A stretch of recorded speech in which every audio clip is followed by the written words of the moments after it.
長じゃない。アッスお昼持ってきたよ。どうするの？とにかく始めるで。尻相撲でござる。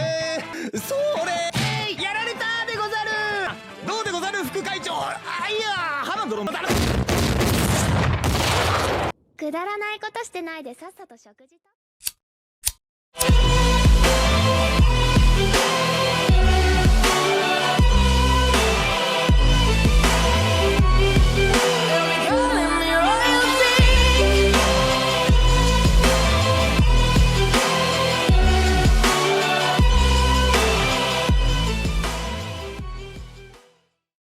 Every now and again, there pops up an anime that I cannot in good faith recommend to other people in fear of my own dignity. In today's case, that anime is Prison School. In a nutshell, 5 perverted guys get sent to a prison only to find that the girls running the place are more sadistic than they could have imagined. Ironically, it makes the guys look like angels. I would say that Prison School is something that I find hard to recommend, but at the same time, I would say that everyone needs to watch it at least once. Starting off the story, Hachimitsu Academy, notorious for being one of the strictest girls' schools in Tokyo, decides to shake things up by admitting boys into their system. It's a groundbreaking move that sends shockwaves through the school community. Enter Kiyoshi Fujino and his band of misfit friends, Takehito Gakuto Morokuzo, Shingo Wakamoto, Goji Joe Nezu, and Reiji Andre Ando. They're the only male students in a sea of 1,000 girls, which sounds like a dream come true, right? Wrong. Turns out the school's draconian laws are still firmly in place, punishing even the slightest of infractions with a trip to the dreaded prison block. And that's exactly where our protagonists find themselves after a particularly perverted incident involving the school's bathing area.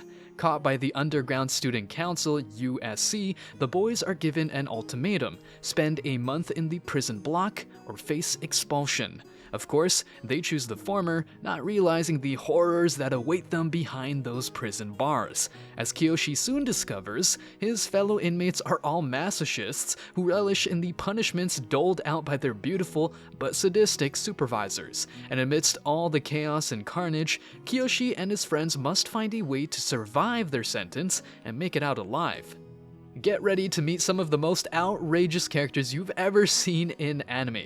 The guys in Prison School are anything but normal. They're perverts who can't resist getting turned on by even the slightest glimpse of panties, and trust me, there are plenty of those. But that's not all. The girls in the series, Mari, Meiko, and Hana, are downright psychopathic on so many levels. Meiko may shock you with her behavior, but keep an eye on Hana. She's the real wild card, although her character development doesn't really take off until later in the series. Speaking of characters, let me introduce the important ones. Meet Kiyoshi Fujino, the dynamic protagonist of Prison School. From the outset, he is the catalyst for the group's incarceration and the driving force behind their repeated attempts at escape. His unwavering pursuit of his love interest, Chio, leads him to resort to increasingly bizarre tactics, such as donning the clothing of female students. Despite his determined efforts, Kiyoshi finds himself mired in some of the most absurd and harrowing situations within the prison walls, and he bears the brunt of the group's mental abuse.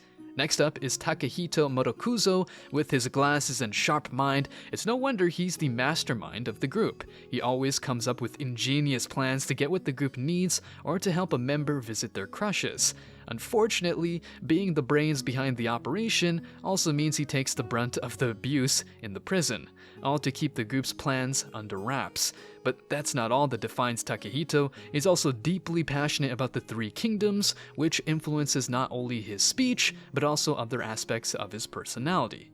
Following Takehito, we have Shingo Wakamoto, the ultimate narcissist who's always trying to hog the limelight. He's not exactly the most loyal team player and has been known to betray his own crew in a heartbeat if it means gaining an advantage for himself. However, despite his self-centered tendencies, Shingo's got a soft spot, a crush who teaches him the value of putting the group's interests ahead of his own. In the end, he learns that true loyalty lies in supporting his comrades and working together towards a common goal. Meet Joji Nezu, the ultimate loner of the group. Despite being the most crass member, he seems to give off a I don't care about anything vibe. It's not uncommon for Joji to say the wrong thing to anyone who's willing to listen. One peculiar thing about him is his obsession with ants, which is vividly portrayed in the show. He even owns an ant farm and can differentiate between each ant. Sadly, he does suffer from a medical condition that causes him to cough up blood every time he speaks. Joji is prone to depression and is usually the last to find a crush. Surprisingly, he even tries to return to prison after everyone else has been set free. Finally, we have Reiji Ando, aka Andre, a nickname he earned due to his imposing size and a tribute to the legendary wrestler Andre the Giant. Despite his tough exterior, he's a masochist who gets off on the punishment doled out by Meiko in prison, but don't be fooled by his sick facade. Deep down, he has a heart of gold and a funny face. Before we continue on to the girls, take a moment to answer the question of the day. What was the funniest moment in prison school? Comment down below for a chance to be shouted out. And now, back to the review.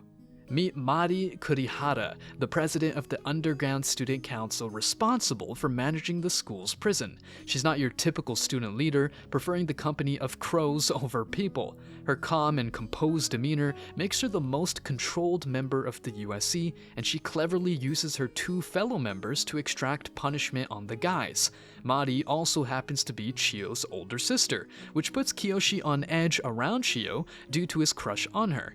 In fact, Mari's reliance on crows often leads to her using them in her attacks on the guys, making her a force to be reckoned with.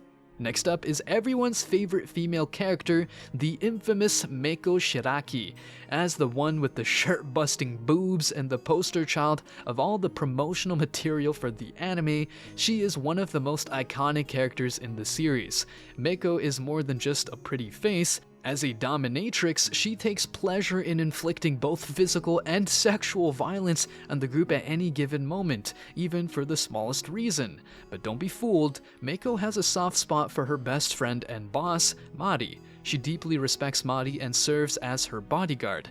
As the main guard for the prison, Meiko allows the guys to have small moments of happiness before cruelly snatching it away. In short, Meiko Shiraki is a force to be reckoned with as well. Lastly, meet Hana Midorikawa, the oddball of prison school. Despite her meek and timid nature, Hana has a tendency to go berserk in sexual situations, often with Kiyoshi by pure accident. She also has a soft spot for dandelions and four-leaf clovers. Around guys, Hana is guarded and reserved, but as the series progresses, she finds herself developing feelings for Kiyoshi after an unexpected kiss. In the first half of Prison School, the focus is on introducing the characters and their defining traits. However, the second half takes a turn as new characters are introduced and the story becomes more complex. But one character remains constant, Meiko, who continues to be a total bitch. Prison School's animation is a fascinating blend of simplicity and detail, making for a technical marvel. During moments of high intensity, the animation truly shines, showcasing painstakingly realistic details in every line. However, in the same scene, the angle may change and the animation may take on a minimalist approach, leading to a loss in quality. Nonetheless, the shading is always on point, using skin tones and clothing colors to add a level of detail that elevates the visuals. Unfortunately, the backgrounds suffer from the reverse effect, appearing dated during action scenes with an old-school speed racer-like streaking effect. In my humble opinion, there are a few aspects of Prison School that failed to hit the mark. Firstly, the fluctuating animation quality and inconsistent attention to detail can be quite distracting and take away from the overall aesthetic of the show. However, despite this, the exceptional shading work somewhat compensates for the lapses in quality.